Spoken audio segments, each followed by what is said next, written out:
Hello ladies and gentlemen, and welcome to this show. My name is Killjoy. I am doing a solo cast today on a new show concept where myself and some of the other guys, if they're here, will be discussing just thoughts on the gaming industry in general, stuff that's either relevant or just things we've been thinking about that we want to discuss, just a way to get things off our mind. Today I'm going to be doing this, as you can tell, by myself, on the topic of Blizzard's monetization model on some of their games. Now this is something I've been thinking about for a while. They recently did some stuff with Hearthstone that's kind of also opted me to do this. But this is kind of my opinions on free games, basically. Heroes of the Storm, Hearthstone, and StarCraft 2. And what I think they do well and what they don't do well with their money models. Now, Blizzard, to me, are kind of like them, and I really enjoy those free games, but they come across to me like Nintendo. They're two companies that always seem to do a lot right, but they always do some weird decisions, and I sometimes feel like their pricing of their games usually stays quite high up, or they price a lot of things quite high. So, basically in this case, I'm going to start with Hearthstone. I'll look at the two free-to-play games first, and then look at StarCraft 2 at the end, but I'll start with Hearthstone. I want to talk about what I think, basically, like, with Hearthstone being a free-to-play game, you always have that interesting factor of how grindy a game is versus putting money into the game. For those who don't know, Hearthstone is a card game. It's actually a pretty well-polished card game. It's got a huge fan base, has an esports scene, all of that. But the biggest thing for me with Hearthstone is when I've played it, I'm not the hardest core fan of it. I like playing it from time to time. I usually dip in and out. I like some of the things they do. There's some cool stuff. But I've always had issues with the game. And I think sometimes the drop rate of like quests and things like that to get gold. And that's the thing. With this game, you have in-game gold and you have money. Now, you can buy for 100 gold in-game a pack. Now, to get gold, you basically do, the easiest way to do it is through quests, daily quests, and they can range from like 40 gold, 60 gold. I don't know if there's any other levels, maybe there's more than that. But generally speaking, you can get 100 gold from 2 quests, roughly, which usually means 4 or 5 wins, or at least plays. So that's not so bad in itself. There are other ways to get gold from doing arena, but generally speaking, your best way to get gold is for that, and also winning nets you 10 gold, which in itself isn't terrible. And 100 gold lets you buy one singular pack, and you can also spend gold to go into arena. If you do well in arena, you will come out with cards, dust, and more gold, I believe. But the thing is, I find with Hearthstone is that the drop rate on gold seems quite low, really. I personally think that the daily quests should be changed slightly in the fact that they should no longer be daily. I feel like they should always give you new quests once you've completed one. I think per day you should be able to change those quests. So say if you get someone like Watch a Friend and there's no friends online, maybe once or twice per day you can just close one of those down and you get a new one. And it will give you other quests instead to do for a bit. But I mean, maybe that would be incredibly broken for the game. Or maybe they should just give you more quests than 3 a day, because I've dropped in and out of the game sometimes to do daily quests, and sometimes when you caught up with them and you can literally just do one. I mean, it's fun to play the game and all that, but it's also fun to be able to, that progression of looking forward to the next pack to get things like that. And I think maybe they should make it so that you could potentially get 100 gold a day. And that's something that I find frustrating about the game. Someone like me who can spend a bit of money on cards at some point, it's alright for. I don't have a lot of money, but I can drop some money in there at any point, buy like 7-8 packs, get a bunch of new cards, and I can do, extend my cards, my decks, or make new decks, because usually I get new cards, ones I didn't have, and that's cool. But for someone who is not willing to put money into the game, I sometimes feel like it's quite a slog. Now, I know the game shouldn't just be about getting packs and stuff, but with the way that the game's come over the years, you're kind of at a disadvantage at this point, because of some of the crazy cards, some of the crazy legendaries, and just the way the meta shifts around in the game. Admittedly, with now they have the wild and the standard mode, and you're probably better off playing on wild than you are on standard, due to just whatever the meta is at the time. So it's very much a case of that game, like rich get richer, and everyone else is just trying to play catch up. Now they obviously tried to change this up by adding Tavern Brawl into the game, which was a really cool idea of making these fun, crazy modes where you could also get a free classic pack. I think that's really good. I think the 1 free pack a week is really, really cool. If you can probably get, maybe including that, maybe like 5 packs, maybe around that, like per week, if you get enough dailies to get the gold for it. Maybe it's not quite that amount, but you know, that's not unreasonable. But I definitely feel for people that are jumping into the game, you know, that's who don't want to spend money, it's quite a lot of catching up they got to do. They recently released it was £3.99 for a starter pack, which gave you, I think, 7 packs of cards. I think gave you a class legendary and some other things, which was incredibly good value for money. So that was definitely something that would be worth dropping on. I bought that.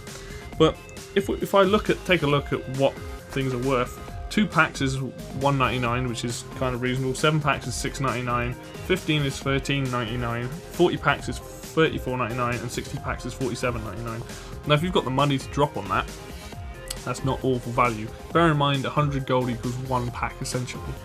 So 100 gold is kind of the same, probably that £1. I mean, that's straight swap there. But in those packs, you get 5 cards per pack, rare or better. Which isn't terrible. Maybe, I mean, compare that to real life with physical cards, like a magic pack, you get, I think it's 15 cards for about £3. So maybe it works out. Maybe, I don't know, maybe you're getting a little bit less for your money. But it's not awful, like, but you definitely feel like I think anyone who plays the game free to play solidly is kind of at a disadvantage. I think there's ways they could improve this, definitely. Especially with Tavern Brawl, I feel like they could let people pick this type of pack, because it's always classic pack, which is great until you've got all the classic cards, which in that case then you're kind of stuffed, because unless you want to DE the cards, which is fair enough. Dust is another thing. I feel like dust drops could be, they should give more dust out in that game. If not gold, dust would be better, so people can craft the cards they want. Because I always find that it takes a lot of dust to get some of them, which, you know, I understand about the legendaries, but some of the other cards, some cards which are considered like vital, it's hard not to have them. But I had a look at the pricing model for a lot of the things in this game, the adventures that they've done in the recent terms. An adventure pack costs roughly $13.99, which you get about 45 cards out. With Karazhan, you get 45 cards out of it, and it's $13.99. Or you can pay $5.99 for a single wing, or 700 gold for a single wing. Now that is a lot of grinding. 700 gold for a wing seems excessive to me, because sure, keep the price the same if people want to pay into it, but again, for free to play, make it 500 gold. No, that's almost 1,000 gold. That takes quite a while. You know, most people are going to build up to that, but why not drop the gold costs down a bit? Just seems a bit excessive to me, because why? You're going to get those 45 new cards for sure, as long as you complete it, as long as you've got good enough decks, which is fine. But it's also a lot of gold you could be spending on packs that you might give you cards that you would want otherwise. I don't know, I feel like compared to $5.99 to 700 gold just seems like a lot. But then maybe you could do that in a week, assuming that you get enough quests in a 1 week that add up to 700. If that was the case, consistently the case, then maybe that's not so bad, but I'm not sure it is. Other than that, you know, Arena is 150 gold, which I personally always feel like it's not worth doing. I've not had the greatest luck in Arena. I've tried multiple times. I mean, in a way you get more for your money, because you always get a pack and I think some small amount of dust if you lose, but I would prefer that less aggro from playing and just get the pack out of a normal pack from paying 100 gold. Other than that, like, they also sell in-game portraits or in-game characters, like alternates for the characters you play, for $6.99. That is excessive. Though I understand the work they put in it, obviously the art team has done these characters, but for $6.99, almost that's £7 essentially. That's ridiculous for what is essentially a GIF, just a GIF of a character with some lines and maybe some slight different animations. To me, that should be easily £3. 3 or 4 pound, £4 maximum. That seems like a reasonable price for something like that, but £7, that's, I don't understand why that's so extreme in price model for that.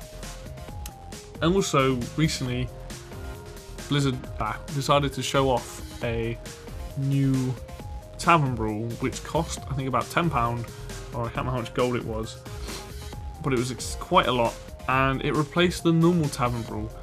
And the idea was, you pick a deck, you stick with that deck, if you win big, and if you lost, you didn't really get that much for it. Now this, I think, was a terrible idea for multiple reasons. Changing out the normal tavern brawl, which is free to play to anybody, for 1 week means those people aren't going to get a pack.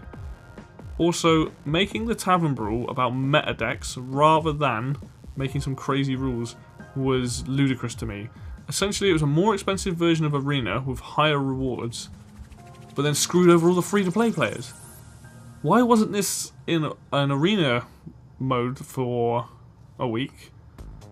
And why wasn't it, like, shown off beforehand, or at least, you know, a week beforehand, 2 weeks beforehand, saying, look, this is what we plan to implement, to get some feedback? Because everything I saw of this was completely negative. Understandably why. It just screwed over a bunch of these people that didn't want to spend it. And also, why are you trying to get people to make meta decks on a mode that's notoriously fun? That's kind of the point of it, you know. The whole point of Tavern Brawl, it breaks the rules of the game. That's what makes it interesting. People can jump in, it's a very less stressful experience. It's just, what? I don't understand. Like, Blizzard does some weird things sometimes, and Hearthstone, they seem to consistently make some odd choices. I think that was probably one of their worst ones. I definitely think Hearthstone has some really good appeal, and I think for the most part, like, it does an alright job for free-to-play gamers, but it could do a lot better. I think improving Tavern Brawl and giving people choice of cards is a very minor tweak, but I think that would go a long way. Maybe giving more quests than one a day, I think would be better. Maybe you could have up to 3 quests a day. Like, I think giving out more gold or more dust or something along those lines to help free-to-play gamers would make this game a lot better, because it means that people who, like, I can put some money into it, but people like that I know who can't, it just gives them to be able to catch up with the current meta of the game. It's just odd. It's the same with when they took out the cards and some of the expansions, the expansions and some of the adventures. They took them out so people could no longer buy them, but they could still craft them, which is fine. But that was also a strange decision. Just, if they were going to be just for Wild, why did it matter? Who knows? But that's Hearthstone. It's a fun game, but the monetization model of it is slightly baffling to me. So yeah. Right, moving on to Heroes of the Storm now. This is a game that I actually very much enjoy. I think the game is really, really good. I think it's a very easy MOBA or single-player RTS game to get into, unlike League of Legends or Dota. And I think the game itself, the core gameplay of it is really good. This game, to me, is almost kind of worse for pricing models than Hearthstone is, because some of the prices of in this game are extremely expensive. And I just wouldn't, apart from when things are on sale, I wouldn't put the money into it. We'll start off with the heroes themselves. The heroes in gold are usually 2,000, 4,000, 7,000, 10,000, and the newest ones are always 15,000. That's not awful. It does take a while to get a little bit of money, but currently I have 6,000 gold, and you can probably get 1,000 gold over 3 or 4 quests. Again, it sort of works the same way as Hearthstone, except obviously that you get more gold from rewards. I think it ranges from like 200 to 800 potential drop on those quests. But you also have things like stim packs that you can also buy, and it'll increase XP and gold drops, so you can get more gold that way. You also get, I think, 10 gold standardly from a game just for playing. But yeah, the heroes in money value cost £7.49 for something that's 10,000 gold or 15. £6.49 for something that's 7,000 gold, £4.99 for something that's 4,000, and £2.99 for something that's 2,000. The £1 difference between the 10,000 gold characters and the 7,000 gold characters makes no sense to me. Now, I do understand that with characters like this, it's a huge new gameplay element. These are the things I can kind of see being worth the money. But even then, I think more than £5 for a character is just a bit too much for me personally. Now, obviously, I can grind the gold out and do it, and that doesn't take too long. But the same principle applies. You only have so many daily quests. You know, if I want to keep playing, which I do, sometimes I just want to get more gold than I'm actually getting, which can be a little bit frustrating, but mostly with this game I'll happily play, and even if I'm not getting gold, or even if I'm getting small amounts. But £7.49 for a character. Now, I don't play other MOBA style games. I don't know what the pricing model for some of those are, but I'm not willing to pay that kind of money for a character. Now, considering how many characters are in the game, you know, if most of them newer ones are that's a lot of money to spend. Probably by far the least offensive thing that you can buy in the game. If we look at skins, skins are basically, without being on sale, are £5.49, £7.49, £10.99. Now the £10.99 ones are the legendary skins. This is where I'm kind of like, this is a lot of money. And I understand that when you've got an art team on a game, they haven't really got a huge amount to do apart from make new skins and things like that, work on design. But to make a skin £10, or at least basically £11, is, in my opinion, incredibly expensive. And I don't think Blizzard needs to make them that expensive. Now, maybe they expect only the high-level players to buy it, or, you know, only people with the kind of money to buy it. I can understand the heroes being more expensive, like £5 to £7 a hero, okay, sure, whatever. But £5 to £10 potentially on skins is just too much. This doesn't even affect the gameplay. Yes, you get altered look and you get themed abilities with some of them, but it's not changing anything. You don't have to buy them, they're completely optional, sure. But if I see a skin that I really like for a character that I really want to play, it's like, I have to wait for a sale, because there's no way I'm dropping £10 on some of those skins, or even £7 on them. It's just way too much. Like, maybe they just don't design them for people to, you know, unless they're trying to make them special so less people have them, but I feel like they could just make the skins £5 a pop, and that would be totally fine, because then at least you could have cheaper ones for, you know, some of the more basic ones, or just slight alts. But £10.99 seems pretty extreme to me. Now, something that gets a lot worse is the mounts. Now, in a game like that, you have a mount, like could be a horse, could be a mechanical spider, could be a bike. But the pricing model on these is even more extreme. They range from £7.79, £5.49, £7.49. There's a couple that cost 20,000 gold that you can only get via gold, and then there's one that costs £14.99 for a unicorn. And yeah, that's a lot of money. That is not something that I would ever personally purchase. Just mad to me to charge that kind of money for what isn't even that great of a mount. There are cooler looking mounts and they're much cheaper. I think $3.79 for a mount is kind of fair.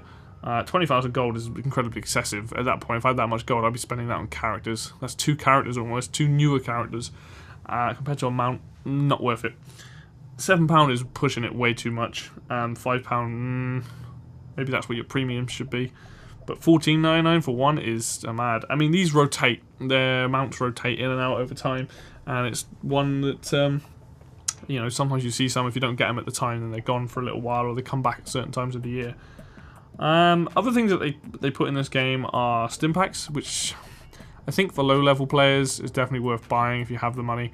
A stim pack, you get 7-day ones, which are $2.99, and $7.49 ones, which are 30-day ones. And they basically boost, I think it's a 50% boost to gold and XP. These are actually, I think, some of the things that are worth the money. $2.99 for a 7-day one. It's £3 for 7 if you play it solidly 7 days. That's probably worth it. The $7.49, $7.50 one basically for 30 days is pretty good.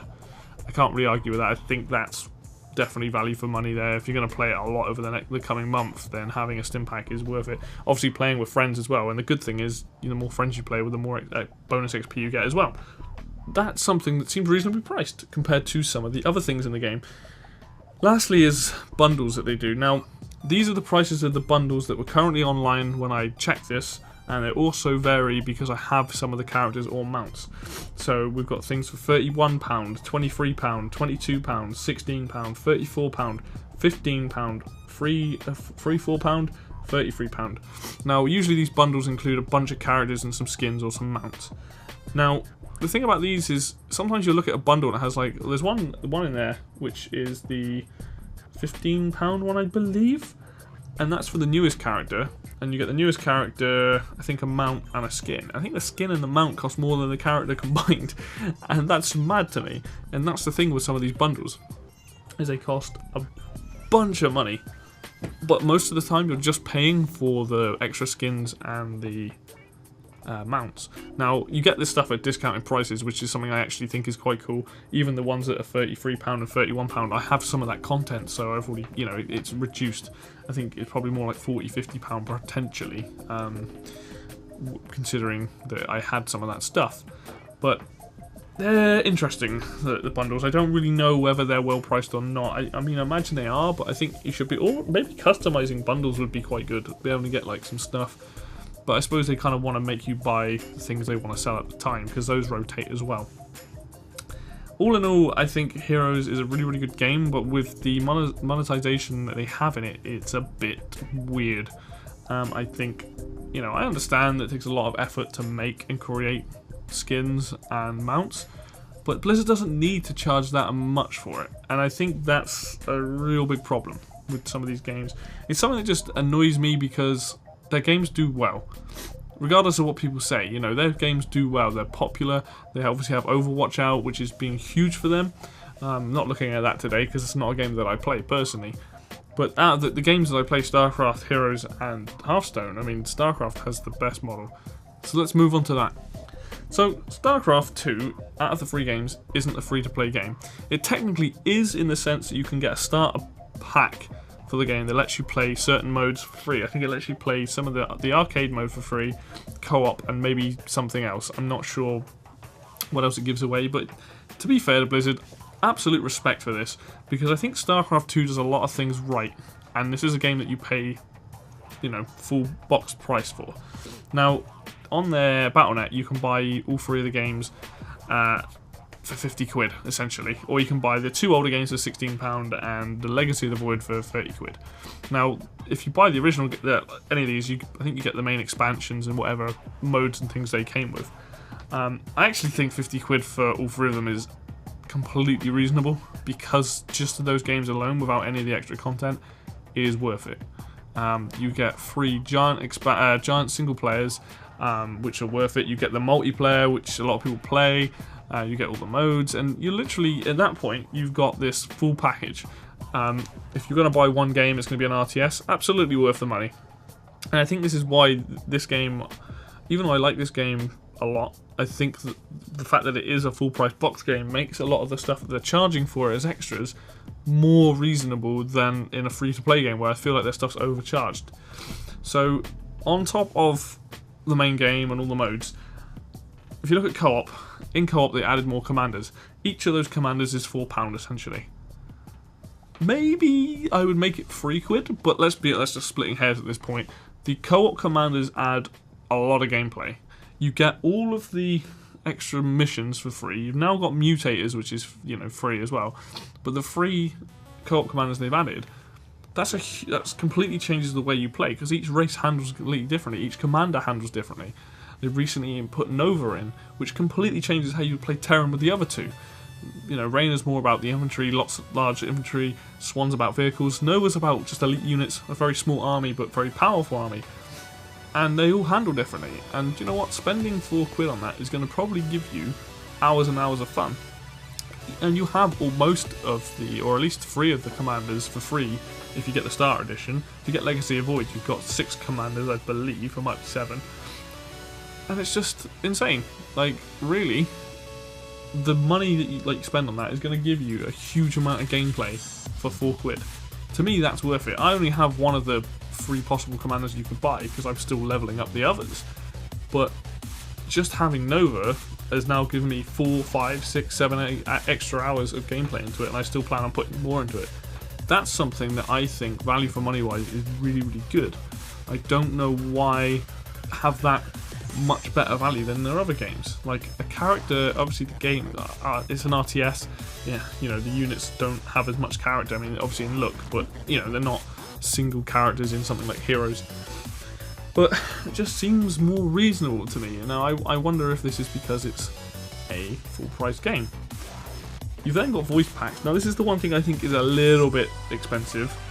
For a voice pack it's $4.49, which doesn't sound like a lot considering I was saying it's $3.99 for a co-op commander, but a voice pack doesn't do as much. It adds something, it's kind of your own personal preference to who you want narrating your gameplay.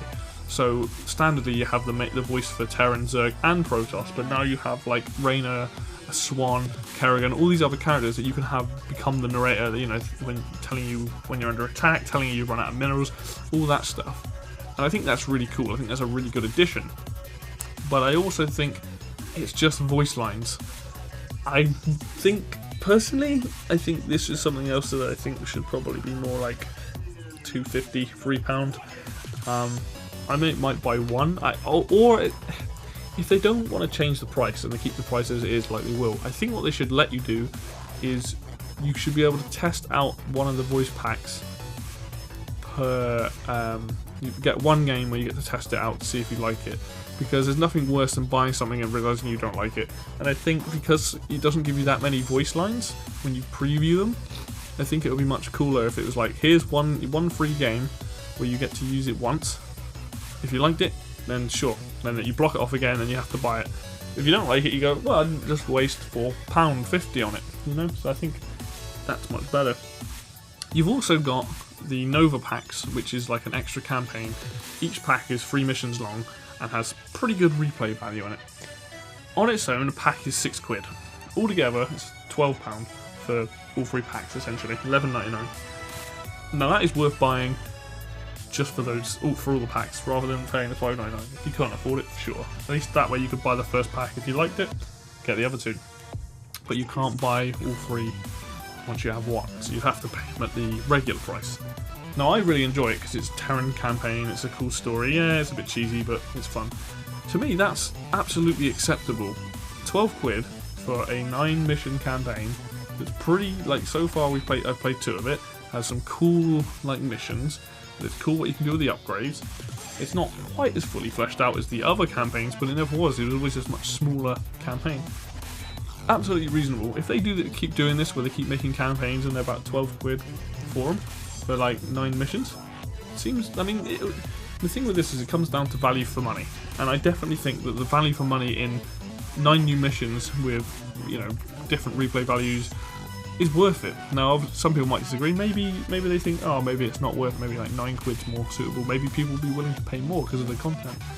The thing is with Blizzard, they always put the effort in. You're always getting polish and good quality. But it definitely seems like, to me, like in StarCraft, that for the most part, you're getting a lot more for your value for money than you are with the other games. The other thing that you can buy is some skins. Now, these, I think, the newest skins they've added are okay. I don't think they're worth the money. Normally they've given a bunch away. I think it's totally fine to sell some skins for the characters in game, but just make them a bit more interesting than the ones they've added. I think they're about £2 or £3, might be £4, like the voice packs or the co-op commanders. I can't remember. They're not that unreasonable, but the ones they currently released, which was a Marauder, Roach, and a Stalker skin, they're not that interesting. Like some of their other skins they've done look really cool. And these ones they've obviously made recently and put them out, but they don't really, like the Marauder one doesn't look hugely different. Now I understand with an RTS you can't change the unit too much, because then it looks way different to what the original thing is, and this is a unit that you build it en masse. So maybe that's why they don't look too different. But, you know, make them a bit more interesting, Blizzard. All in all, I think StarCraft 2, as a full price game, does a better job of giving you DLC for value for money than the other 2. Not to say that Hearthstone and Heroes don't get it right, because you obviously get things in both of those games, you know, either stuff that comes up from deals or stuff that's actually worth it. But it's, I don't know, I feel like they just overprice stuff a bit too much, or they kind of make it a bit too much in favour of the people that are willing to spend money, more so than the people that are free-to-players.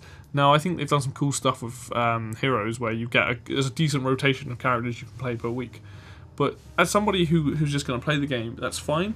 But if you want to get skins or characters, you've got to save up a lot of gold, or you just, you have to spend money. And spending money in that game it doesn't feel worth it to me at all. I don't think you're getting cool stuff, but it's just too pricey. I think that Blizzard would be better off dropping some of the prices down, purely on the fact that they'd probably get more money, because more people would be able to afford it. Maybe I'm just talking out of my backside. Maybe because I obviously don't have much clue, but I know I play other games, indie games that don't charge as much probably because they can't. But I feel like Blizzard is slightly shafting us on some of the price models. I think 10 quid for a skin, £14 for a mountain hero is ridiculous. I think some of the pricing stuff they did in Hearthstone is just too much, especially the Tavern Brawl they did in recently that's now gone. I think you need to make the game, if you're going to do that, make the game easier for the people playing free to play. Give them some kind of stuff that they can do. It's like, okay, this might cost this much, but we've kind of lowered the gold cost down, or you're giving more stuff away that free to players can use. That's pretty much my thoughts on the entire thing. Like, I don't hate these games. I think Blizzard do a really good job of making good quality games. They continually impress me with stuff in all three of them, like the adventure packs in Hearthstone, the StarCraft 2 content, the Heroes of the Storm characters, and it's great and I love it. But I definitely think they need to be pulled up on the price of their in-game skins and mounts and other things in Hearthstone, and some of the pricing in StarCraft 2. Just bring it down just a smidge. I think it'll just go a long way to help people, and no matter what people say about Blizzard, you're getting good quality games. So that's pretty much it for me today. I will probably do more of these when topics come up, and I'll hopefully do these with Fruity and Mr. Mark at times, because I'm sure they'll have things that they probably want to rant about. But this isn't so much a rant that I want to sit here and rag on. This isn't a show about that, ragging on things per se, unless that people really deserve it. But I think it's worth picking up on things that come to my attention and stuff that I think, actually, maybe you should be called out on it in a fair way. There must be other ways to work around it, stuff like that. Anyway, that's it from me, so I will see you guys next time. Bye-bye.